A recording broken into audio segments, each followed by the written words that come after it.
कल्याण डोंबिवली महापालिकेच्या तिन्ही समित्यांच्या सभापतीपदाची निवडणूक बिनविरोध पार पडली आहे.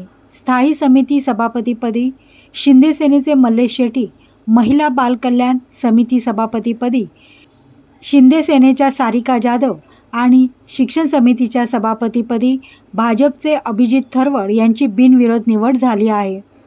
स्थायी समिती ही महानगरपालिकेची तिजोरी असते.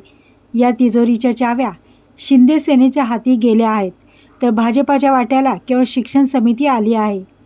महिला बालकल्याण समिती ही शिंदे सेनेच्या हाती गेली आहे.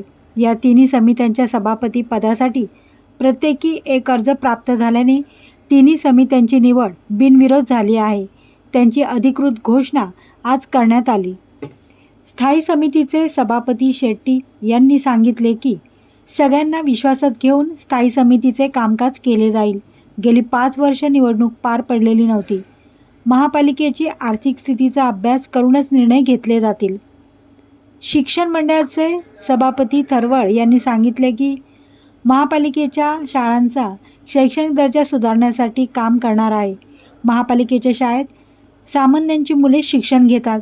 त्या विद्यार्थ्यांना शैक्षणिक सोयीसुविधा पूर्ण येतील. प्रथमच नगरसेवकपदी निवडून आल्यावर भाजप शिंदे सेना युतीने माझ्यावर विश्वास दाखवून महायुतीच्या नेत्यांनी मला सभापती पद दिले आहे.